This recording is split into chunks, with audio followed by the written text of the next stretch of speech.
Hello again, everybody. I'm Dean O'Neill. And I'm Nick Robinson.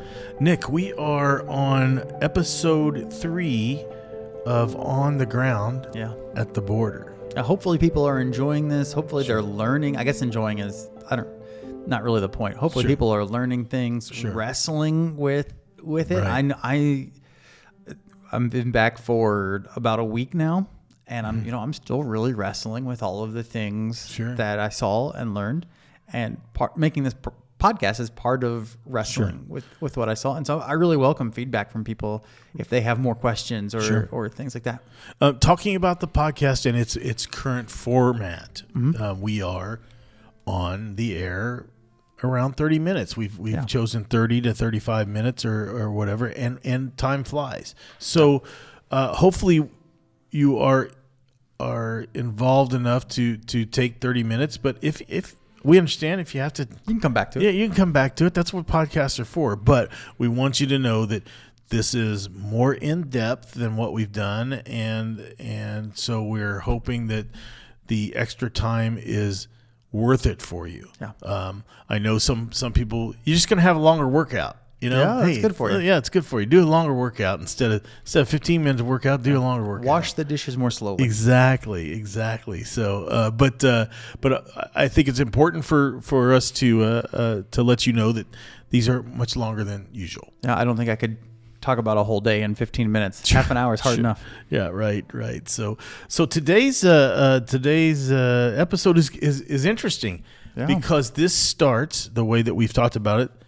You no longer going to Mexico anymore. No, so that we went to Mexico on our first full day in Reynosa, or in McAllen, and we were there for 4 or 5 hours maybe, and we came back across to the United States, and the rest of our trip has been in the United States, talking to people of different nationalities, talking to people, some of them with different legal statuses and documentation statuses, and talking to people doing ministry, talking to people doing jobs, just all kinds of different people learning from them and coexisting.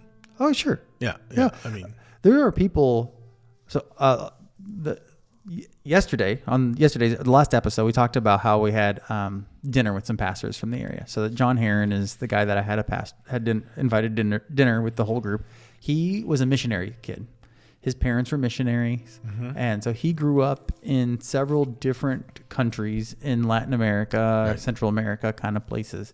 And it's all he knows. It's like somebody that's been in the Air Force or the military or something like that. I mean, he speaks fluent Spanish. Sure. He speaks fluent English. He's Anglo-American, right? So he's of European descent, but he loves that area. And there are people who love this area who would want to stay there for their whole lives and don't want to live anywhere else. They love the diversity and the mixture of cultures and even the diversity of languages. Like especially people who are fluent in multiple languages, they like that mixture of cultures. He was telling me how in that annual conference of the Methodist Church, some people view being appointed to the Rio Grande Valley as a punishment. They'd rather be in Austin or San Antonio or Corpus Christi or South Padre Island or whatever. These kinds of places. But for him, he loves the Rio Grande Valley and wants to be there. His heart, he says, though, is I think he said somewhere else, and he indicated he had spent a long time in Monterrey, Mexico, as a teacher and stuff. Right. So I thought maybe that's where he meant. It was part of his heart was there. Sure. But there are people who just absolutely love living in this environment, and there are also tensions that come up. People come together, and there's tensions and there's joy, which was kind of on display a little bit in what we did on this day of our tour. We went as a group to the Rio Grande River and took a boat trip on a boat called the Dreamer, which I don't know how long it's been named that, but might remind some people of certain immigration policies. But we go to this place on this boat, and to get there, you go outside of town, and you drive along the border wall for a while, and then you drive through the border wall because there's gaps all along it. There's gates and stuff that open, and then you go down like a flood wall to this riverside restaurant. And it feels like a riverside restaurant that might just be anywhere. There's like an outdoor bar, and you can order food, and there's a bar inside, and they have, special events like music and all that kind of stuff.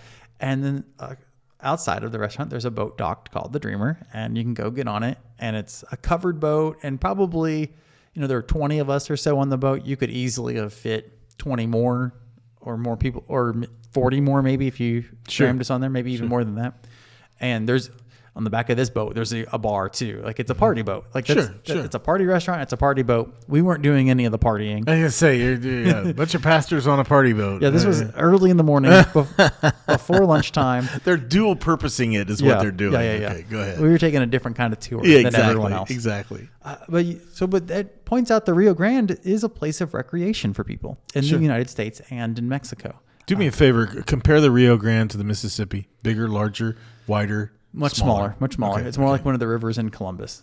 Much closer to that than the Mississippi or the Ohio or anything like that. Okay.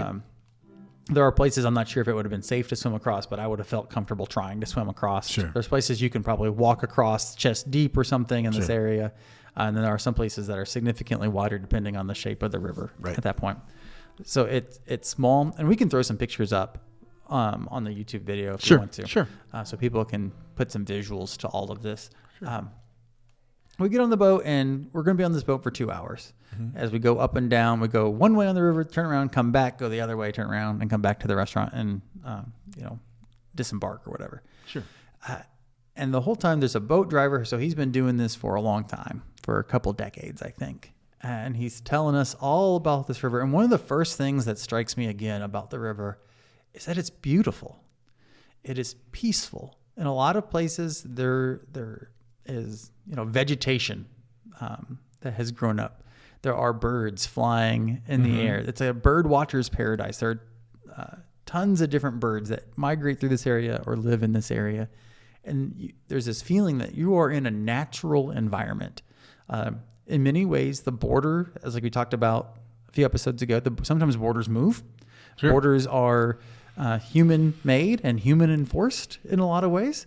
And before this was a border between two countries, it was a natural environment that animals called home and plants grew in and had a natural beauty. And so one of the first things on this boat is like, wow, this is kind of peaceful.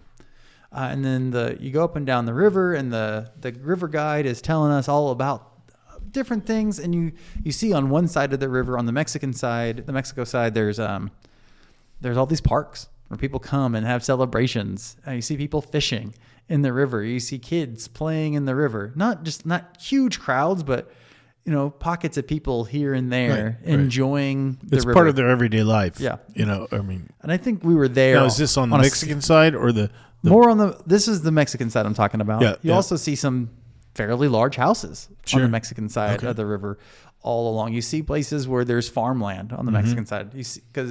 You see places where there are just kind of wild looking areas, like undeveloped, natural looking areas. And so you see all these different kinds of life over there. And then on the United States side, you see RV parks where people might live in the winter. There's a lot of people they call winter Texans, like hundreds of thousands of people who move into this area. Like people move to Florida in the winter, the snowbirds. We call them snowbirds in Indiana. They call them winter Texans down there. Okay. And you see parks. You see on the United States side, you see some border patrol or people standing guard at the river. Like we saw one person just like staring straight ahead at the river. We saw one boat with two people on it, kind of camouflagey looking boat, border patrol kind of boat, right? Sitting under some trees, kind of hiding, watching the river, right? Like a cop looking for people speeding with a radar. Sure. In the U.S. side, there's one big park that people spend time in, and you see some wild areas. I think there's like the Santa Ana Nature Preserve or something that's down there too, and so you see just this variety of life along the river, and then you get to the end where we turned around the first time.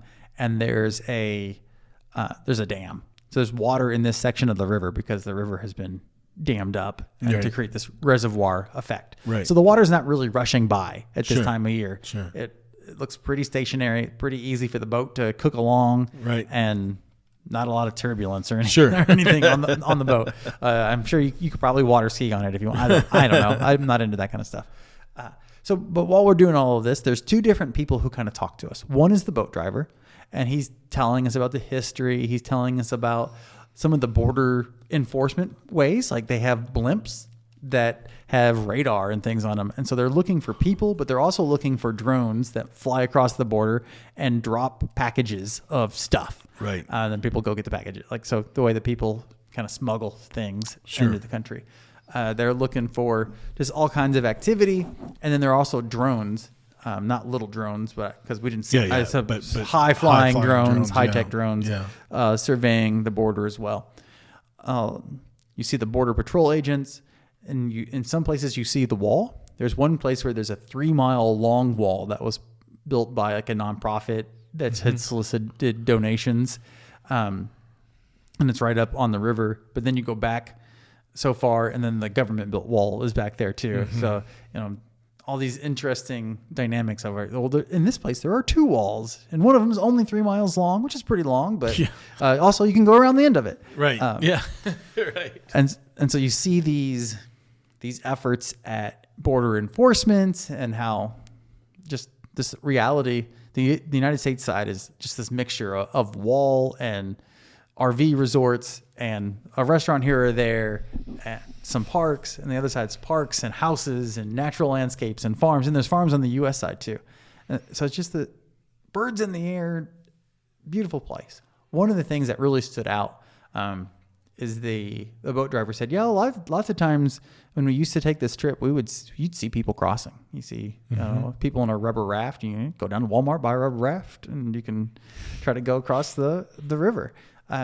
You used to see a lot more of that, he said. Right. And right now, they don't hardly ever see anybody doing that. So let's take pause in this for a second. But just like the last episode when we went from an immigration camp to 2000 to 40 to 40, the boat driver or the tour guide and whoever in your next day says, we just don't see it anymore. No. I mean, so again, there are fewer people crossing the border. No. And I think we might have seen like one deflated raft or something on the United States side, but largely it was just a peaceful place. And you couldn't see, I kind of thought you might say, there's a landing spot and there's like, this is where a lot of traffic has been happening. Right. And I personally did not see a lot of signs of that traffic happening. But the fact that you were looking for them, that is speaks volumes itself, because that's the reason why you're down there, is to talk about immigration and how these people are coming across, and these people, the Hispanic people, are coming across, and different other people too. So and I think part of it, it's a story of humanity, that immigration happens to be a part of some human stories, because a lot of it is the stories are also stories of struggle, stories of great travel, of great suffering, of striving to achieve more in their lives. Some of it is our stories of people committing serious, heinous crimes. Right. There are a lot of different stories. It's a human story, and migration and immigration is part of that story. Right. When we talk about this, and even since we've started talking about it, I've found myself saying, "Wow, if people want to come to the United States, it's pretty good. I mean, we really do. I like where I live. I like our democracy. I like everything like that. And these people are wanting the same. Yeah, right? Sometimes, we forget how lucky we are sometimes. Exactly. Yeah. And how badly other people want what we have. Right. And right. the suffering they are willing to endure to try to get get a taste of it. Our family goes to Cabo San Lucas. They like it. It's there's a resort down there, and it's really inclusive and everything. But every time I go down there and I talk to and Carol and I go down there, I always say, we come over here because we want to get away and have a vacation. They can't do the same thing. They can't come over and have a vacation to the United States without people thinking that they're trying to, Yeah, and it all depends on your nationality and your plans, and because some people probably could come for a vacation, but it's also access to resources. Can you afford to take time off? Can you afford to pay for hotel rates in the United States. There's like a lot of different things that go into it all. You talked about a couple of episodes back about the first time seeing machine guns, things like that, and all this in some of your travels. It's the same way in Cabo.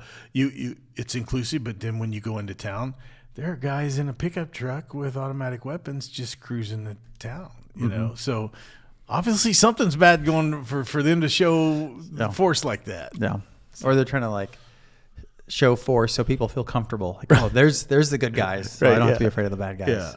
Yeah. So the boat driver kind of told us some of these, pointed out, oh, that's a park. Oh, this is what people do, and they play in the river. It looked like some people might have been washing clothes in the river on the U.S. side. Sometimes this park is busy, sometimes it's not. That place over there was this historic manufacturing place, and now it's something else. Right. About the birds in the area, and now, but then someone else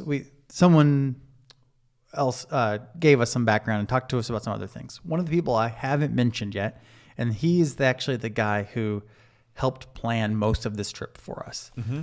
His name is Robert Rueda, and he is the leader of the Baptist Student Ministries at the University of Texas, Rio Grande Valley. So, like IU Columbus, only much bigger. A big university, big public university down there. And his wife is teaches there. She has a master of social work. I believe it's a master's. She teaches classes and does that kind of things. And she teaches classes to students like who are freshmen thinking about their future, right? What kind of careers are available to me? What kind of life am I wanting to live? And so she answered some questions for us and told us about some of their work during part of our boat trip. And what really stood out to me was this challenge that some people come across. So if you are an undocumented person living in the United States, and maybe you were, valedictorian of your high school even or something, and you go to college and you're learning in the Rio Grande Valley at the University of Texas, maybe you're becoming an engineer or something. Some of the students are like, well, but there's no future for me, because I'm not documented. So I can't get a job. Like, I'm smart, I'm capable, I'm learning, but I'm depressed about my future prospects because of documentation status. And kind of the despair that leads some people to, and the amount of giving up that some people give into, because giving up, when you don't see options, giving up is a natural response for us sometimes. So what is this is kind of a broad question here. What is the issue? What is the problem with the documentation status? And here's my question. That was my question. But to even go farther into it, they're being educated. They're going to be engineers. They're going to be doctors, whatever. But they can't use it. Number one, where are they going to use that? Number two, why can't they do the proper documentation? What's keeping them from doing it? Yeah, because those routes aren't easy. They're not always open. They cost a lot of money. There's a lot of. I'm not an immigration expert, so we did not cover the laws in depth. We look more at consequences and the human factor of this, and so it's just routes to being documented are not open to a lot of people for different reasons. I think. Now, I'm going to speak out of my league a little bit, but I think some of it is if you've already entered the United States and you're undocumented, that makes it harder to then become documented, because as some people would phrase it, you've done it the wrong way, and so now you can't do it the right way. That's how some people might phrase that. Right. And so that's a challenge that people face. We also learned that Mexico is starting this campaign. The president there is like, come back, like get educated and then move back to Mexico. And So I asked Erica, who's this professor, so is there a good life available to people who go back? And they're like, oh yeah, there are good lives available to people, but a lot of them, maybe they don't know Mexico. They might have been born in Mexico, but moved to the United States at a very young age and lived in that gray area, and they don't have people, or they like America better. And then I was like, well, how much does an engineer get paid? Like, so you're studying engineering. How much does an engineer get paid in Mexico? Here we go. It's like $1,000 or $2,000 a month.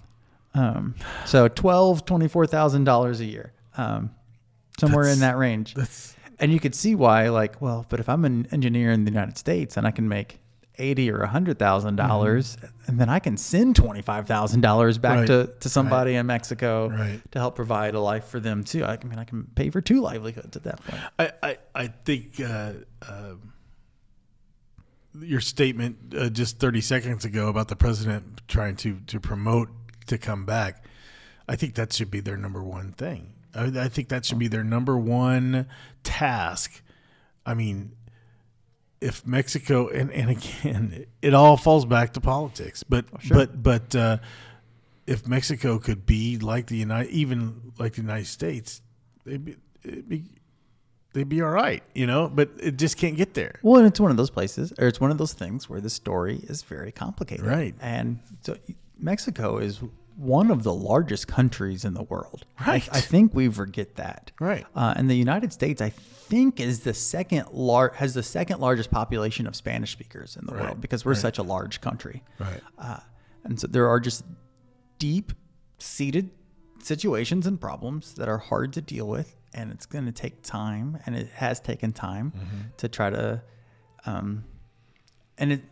law and order is not in everybody's interest.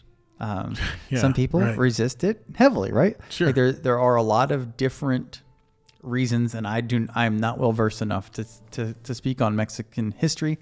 I will say in some places like El Salvador in particular, United States foreign policies have destabilized some countries in the past, which has made things worse there. And so that's one of, so there's that's just to say there's a lot of different things going on. Sure.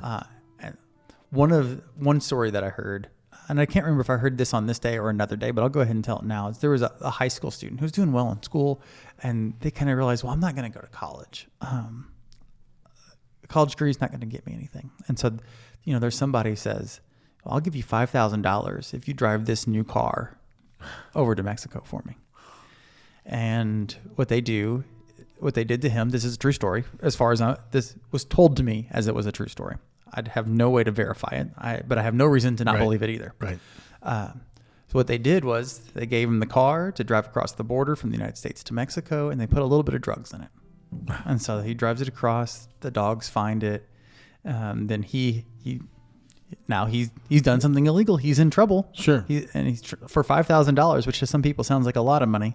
To some people, like $5,000 for your whole life to be ruined is not a lot of money. Now, was he picked up in the United States, or he was picked up trying to cross the border? Cross the border into the United States, or into Mexico? Yeah. So whatever.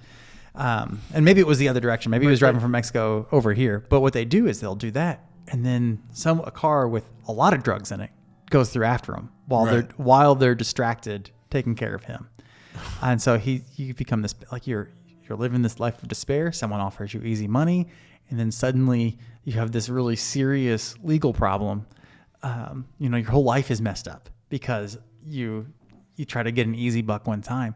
And so this despair or this question about what can I do with my life and what can I do with myself has real consequences for people, and especially young people.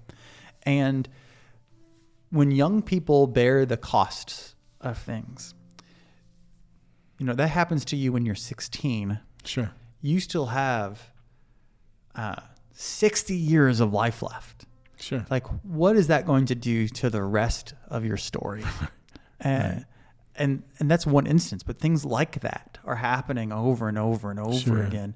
It never ceases to amaze me that people put so much time, effort, and work into not having a life of stress, but all the stress they put into, just like a person that, hey, I want to take this car over, and then there's drugs in it, and you're taking a big chance with your life and everything, whether you know it or not. Well, he probably didn't know there was drugs in it. Like, exactly. They planted it in there. Exactly, but still, it's that or go to college, get an education, try to do something. I mean, I know it's such a tough. Yeah, but they're so tough. But it's easier to go to college when you have the means to pay for college. It's easier to take that route when you have a belief that all of the expense of going to college, all the work of going to college is going to pay off with a job that's going to pay you money at the end of it all. Oh yeah, definitely. And so I loved economics in high school and college. I loved that class. Almost majored in economics because I just love the science or trying to understand how systems work and how people make decisions.